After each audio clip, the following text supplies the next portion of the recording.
ਪਿਛਲੇ ਲੈਕਚਰ ਦੇ ਵਿੱਚ ਅਸੀਂ ਇਹ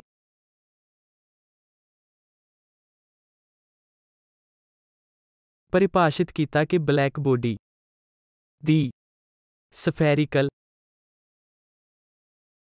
ਕੈਵਿਟੀ ਹੁੰਦੀ ਹੈ ਅਤੇ ਇਹ ਸਿੱਟਾ ਕੱਢਿਆ ਹੈ ਕਿ ਜੇਕਰ ਮੈਂ ਬਲੈਕ ਬੋਡੀ ਰੇਡੀਏਸ਼ਨ ਦਾ ਅਧਿਐਨ ਕਰਨਾ ਚਾਹੁੰਦਾ ਹਾਂ ਤਾਂ ਮੈਂ ਸਫੈਰੀਕਲ ਕੈਵਿਟੀ ਤੋਂ ਆ ਰਹੀ ਰੇਡੀਏਸ਼ਨ ਨੂੰ ਪੜ੍ਹ ਸਕਦਾ ਹਾਂ। ਹੁਣ ਜਦੋਂ ਮੈਂ ਸਫੈਰੀਕਲ ਕੈਵਿਟੀ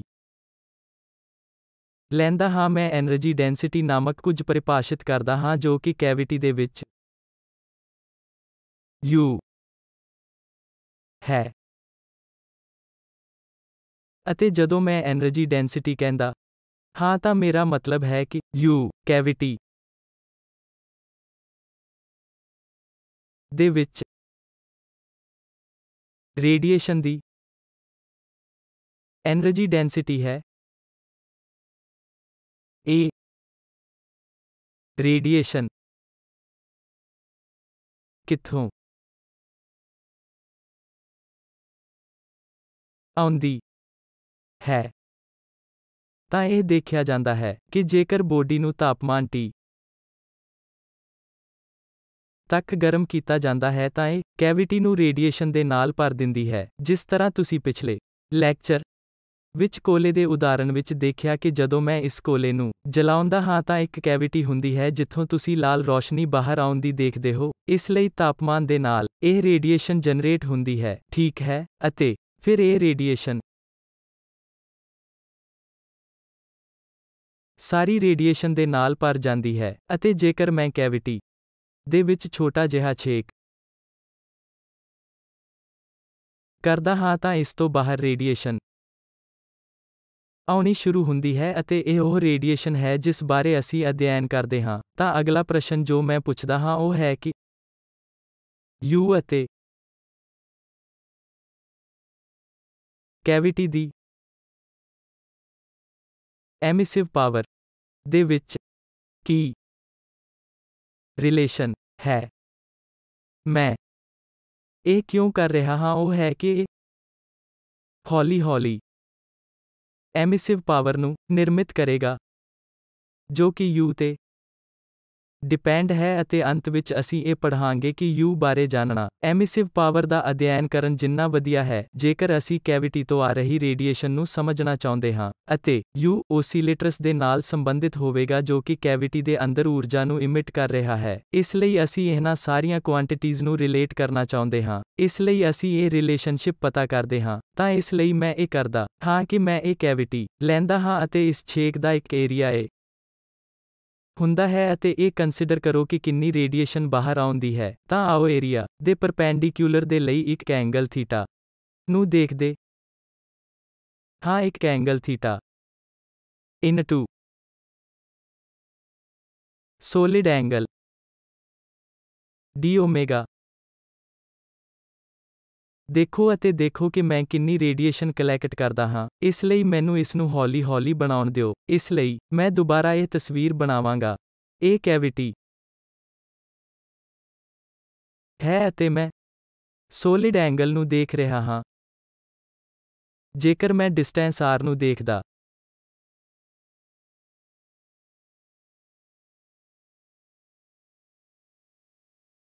ਹਾਂ ਅਤੇ ਲੈਂਥ ਡੈਲਟਾ r ਦੇ ਛੋਟੇ ਵੋਲਿਊਮ ਨੂੰ ਕੰਸੀਡਰ ਕਰਦਾ ਹਾਂ ਤਾਂ ਸ਼ੇਡਡ ਰੀਜਨ ਡੈਲਟਾ V ਦਾ ਇਹ ਵੋਲਿਊਮ ਹੋਰ ਕੁਝ ਨਹੀਂ ਹੈ ਬਲਕਿ d omega r square delta r ਹੈ। ਉਸ ਦੇ ਅੰਦਰ ਰੇਡੀਏਸ਼ਨ ਊਰਜਾ d omega r square delta r Times U ਦੇ ਬਰਾਬਰ ਹੈ। ਇਹ ਇਸ ਦੇ ਅੰਦਰ ਰੇਡੀਏਸ਼ਨ ਡੈਂਸਿਟੀ ਹੈ ਅਤੇ ਇਹ ਰੇਡੀਏਸ਼ਨ ਆਈਸੋਟ੍ਰੋਪਿਕ ਦੇ ਕਾਰਨ ਚਾਰੇ ਪਾਸੇ ਜਾ ਰਹੀ ਹੈ। ਇਸ ਲਈ ਇਸ ਏਰੀਆ ਤੋਂ ਸਾਰੇ ਪਾਸੇ ਇੱਕ ਸੋਲਿਡ ਐਂਗਲ ਵਿੱਚ ਇਹ ਰੇਡੀਏਸ਼ਨ ਸਾਰੇ ਪਾਸੇ ਜਾ ਰਹੀ ਹੈ। ਇਸ ਲਈ ਪ੍ਰੋਬੇਬਿਲਿਟੀ ਹੈ ਕਿ ਰੇਡੀਏਸ਼ਨ ਏਰੀਆ A ਦੇ ਛੇਕ ਵਿੱਚ ਆਉਂਦੀ ਹੈ ਉਹ ਸੋਲਿਡ ਐਂਗਲ ਦੇ ਬਰਾਬਰ ਹੋਵੇਗੀ ਜੋ ਕਿ ਪੁਆਇੰਟਸ ਤੇ A ਦੁਆਰਾ ਬਣਿਆ ਹੈ ਅਤੇ ਵੋਲਿਊਮ ਡੈਲਟਾ V ਨੂੰ 4 ਪਾਈ ਨਾਲ ਡਿਵਾਈਡ ਕੀਤਾ ਗਿਆ ਹੈ ਕਿਉਂਕਿ 4 ਪਾਈ ਉਹ ਸੋਲਿਡ ਐਂਗਲ ਹੈ ਜਿਸ ਵਿੱਚ ਇਹ ਸਾਰੀ ਰੇਡੀਏਸ਼ਨ ਜਾ ਰਹੀ ਹੈ। ਇਸ ਲਈ ਜੇਕਰ ਮੈਂ ਵੋਲਿਊਮ V ਦੇ ਵਿੱਚ ਪੁਆਇੰਟਸ ਤੇ A ਦੁਆਰਾ ਬਣਾਏ ਗਏ ਸੋਲਿਡ ਐਂਗਲ ਨੂੰ ਕੈਲਕੁਲੇਟ ਕਰਦਾ ਹਾਂ ਅਤੇ 4 ਪਾਈ ਦੇ ਨਾਲ ਡਿਵਾਈਡ ਕਰਦਾ ਹਾਂ ਤਾਂ ਇਹ ਪ੍ਰੋਬੇਬਿਲਿਟੀ ਹੋਵੇਗੀ। ਤਾਂ ਆਓ ਅਸੀਂ ਅਜਿਹਾ ਕਰਦੇ ਹਾਂ। ਇਸ ਲਈ ਇੱਥੇ ਇਹ ਕੈਵਿਟੀ ਹੈ, ਇਹ ਸ਼ੇਡਡ ਰੀਜਨ C ਅਤੇ A ਹੈ, ਇਸ ਲਈ ਪਰਪੈਂਡੀਕਿਊਲਰ ਇਸੇ ਦਾ ਕਰੋਸ ਸੈਕਸ਼ਨ ਕਿਉਂਕਿ ਇਹ ਐਂਗਲ ਥੀਟਾ ਹੈ, ਇਹ ਪਰਪੈਂਡੀਕਿਊਲਰ ਕਰੋਸ ਸੈਕਸ਼ਨ ਹੈ, ਇਹ ਵੀ ਇੱਥੇ ਥੀਟਾ ਹੈ। ਇਸ ਲਈ ਜੇਕਰ ਮੈਂ ਇਸ ਨੂੰ ਵੱਡਾ ਕਰਦਾ ਹਾਂ ਤਾਂ ਇਹ ਹੈ ਅਤੇ ਇਹ ਪਰਪੈਂਡੀਕਿਊਲਰ ਕਰੋਸ ਸੈਕਸ਼ਨ ਹੈ, ਇਹ ਐਂਗਲ ਥੀਟਾ ਹੈ, ਇਸ ਲਈ ਇਹ ਕੋਸਾਈਨ ਆਫ ਥੀਟਾ ਹੋਵੇਗਾ। ਤਾਂ ਇਹ ਦੁਆਰਾ ਬਣਾਇਆ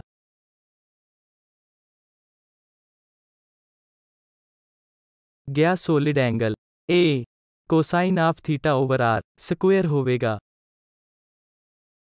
ਤਾਂ ਪ੍ਰੋਬੇਬਿਲਿਟੀ ਜਿਸ ਬਾਰੇ ਮੈਂ ਗੱਲ ਕਰ ਰਿਹਾ ਸੀ ਕਿ ਰੇਡੀਏਸ਼ਨ ਇਸ ਏਰੀਆ ਵਿੱਚ ਆਉਂਦੀ ਹੈ ਉਹ A cosine theta divided by 4 pi R square ਹੋਵੇਗੀ। ਠੀਕ ਹੈ, ਇਸ ਲਈ ਹੁਣ ਸਾਡੇ ਕੋਲ ਹੁਣ ਵੋਲਿਊਮ ਡੈਲਟਾ V ਤੋਂ ਏਰੀਆ A ਦੇ ਵਿੱਚ ਆ ਰਹੀ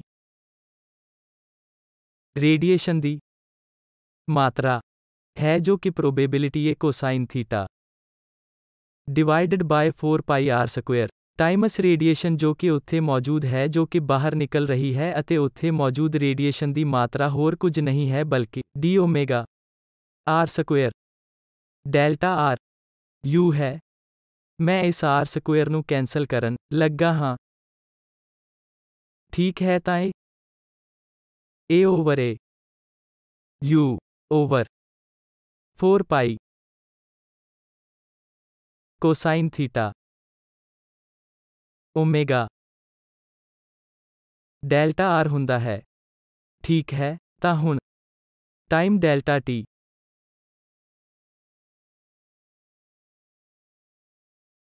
ਵਿੱਚ ਮੌਜੂਦ ਸਾਰੀਆਂ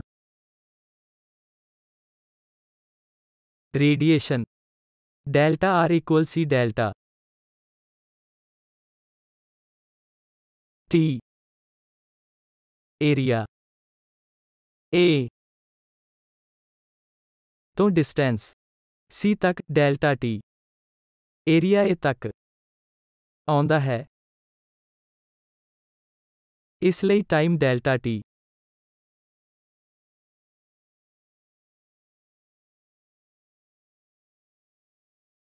ਵਿੱਚ ਆ ਰਹੀ ਕੁੱਲ ਰੇਡੀਏਸ਼ਨ ਹੋਵੇਗੀ A U over 4 pi cosine theta C delta T ਜਿੱਥੇ C ਰੌਸ਼ਨੀ ਦੀ ਗਤੀ ਹੈ। ਇਸ ਲਈ ਅਸੀਂ ਇਹ ਪਤਾ ਲਗਾਇਆ ਹੈ। ਅਸੀਂ ਇਹ ਪਤਾ ਲਗਾਇਆ ਕਿ ਜੇਕਰ ਮੇਰੇ ਕੋਲ ਇਸ ਤਰ੍ਹਾਂ ਦੀ ਕੈਵਿਟੀ ਹੈ, ਇਹ ਏਰੀਆ A ਹੈ ਅਤੇ ਐਂਗਲ ਥੀਟਾ ਤੋਂ ਆ ਰਹੀ ਰੇਡੀਏਸ਼ਨ ਓਮੇਗਾ ਤੋਂ delta E equals A U over 4 pi times d omega C delta T power delta E over delta T ਪਰ ਯੂਨਿਟ ਏਰੀਆ ਹੋਵੇਗੀ। ਇਹ 1 ਓਵਰ A ਹੋਵੇਗਾ ਜੋ ਕਿ U over 4 pi C d omega ਦੇ ਬਰਾਬਰ ਹੋਵੇਗਾ। ਅਤੇ ਜੇਕਰ ਮੈਂ ਸਾਰੇ ਪਾਸਿਓਂ ਆ ਰਹੀ ਪਾਵਰ ਨੂੰ ਕੈਲਕੁਲੇਟ ਕਰਨਾ ਚਾਹੁੰਦਾ ਹਾਂ ਤਾਂ ਇੱਥੇ ਮੈਨੂੰ ਇੰਟੀਗਰੇਟ ਓਵਰ d ਓਮੇਗਾ ਮਿਲੇਗਾ। ਇਸ ਲਈ ਕੁੱਲ ਪਾਵਰ ਪ੍ਰਤੀ unit area 1 over a delta E delta t ਹੋਵੇਗੀ। ਇਸ ਪੂਰੀ ਚੀਜ਼ UC over 4 pi d omega ਤੇ ਇੰਟੀਗ੍ਰੇਟਡ ਹੈ ਜੋ ਕਿ ਹੋਵੇਗੀ d pi d cosine of theta. ਮੈਂ ਇੱਥੇ ਇੱਕ ਕੋਸਾਈਨ ਆਫ ਥੀਟਾ ਭੁੱਲ ਗਿਆ ਸੀ। ਇਹ ਕੋਸਾਈਨ ਥੀਟਾ ਇੱਥੇ ਕੋਸਾਈਨ ਥੀਟਾ, ਜੋ ਕਿ ਹੋਰ ਕੁਝ ਨਹੀਂ ਬਲਕਿ UC ਓਵਰ 4 ਪਾਈ d ਪਾਈ ਹੈ ਜੋ ਕਿ 0 ਤੋਂ 2 ਪਾਈ ਨਾਲ, ਅਤੇ ਕੋਸਾਈਨ ਥੀਟਾ 0 ਤੋਂ 1 ਕੋਸ ਥੀਟਾ d ਕੋਸ ਥੀਟਾ ਤੱਕ ਇੰਟੀਗ੍ਰੇਟ ਕਰਦਾ ਹੈ, ਜੋ ਕਿ ਹੋਰ ਕੁਝ ਬਲਕਿ UC ਓਵਰ 4 ਪਾਈ ਟਾਈਮਜ਼ 2 ਪਾਈ ਟਾਈਮਜ਼ 1 ਬਾਏ 2, ਜੋ ਕਿ UC ਬਾਏ 4 ਹੈ। ਪ੍ਰਤੀ ਯੂਨਿਟ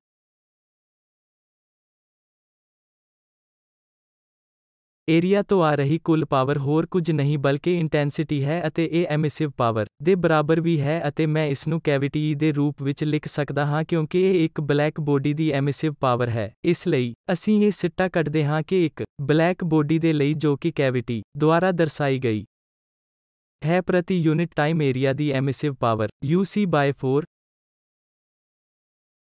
ਹੈ ਜਿੱਥੇ U ਐਨਰਜੀ ਡੈਂਸਿਟੀ ਹੈ ਅਤੇ C ਰੋਸ਼ਨੀ ਦੀ ਗਤੀ ਹੈ।